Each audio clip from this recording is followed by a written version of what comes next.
आणि दररोज श्रीसूक्त, सिद्धकुंजिका स्तोत्र, ललिता सहस्त्रनाम, व्यंकटेश स्तोत्र, त्याचबरोबर विष्णू सहस्त्रनाम या सगळ्या गोष्टींचं पठण केलं जातं, ज्याने ह्याच्यावरची सेवासुद्धा होते. त्यामुळे मी सुद्धा आज मंगळवार होता, शुभ दिवस होता, विचार केला चला आजपासून आपणही हे करूया. माझ्याकडे एक छोटं कुंचम होतं जे मी तुम्हाला मागच्या मार्गशीर्ष महिन्यात दाखवलं होतं. अगदी 2 ते 3 इंचाचं असेल, छोटं आहे. तर मी विचार केला तिथे पण त्यांच्या ह्याच्यात छोट्या कुंचममध्ये पूजा केली जाते.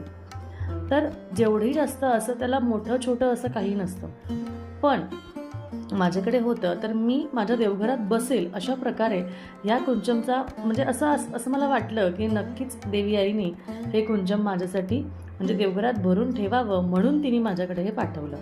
त्यामुळे मी त्यामध्ये सगळे साहित्य भरले, सगळ्या गोष्टी टाकल्या आणि त्यानंतर त्याची पूजा करून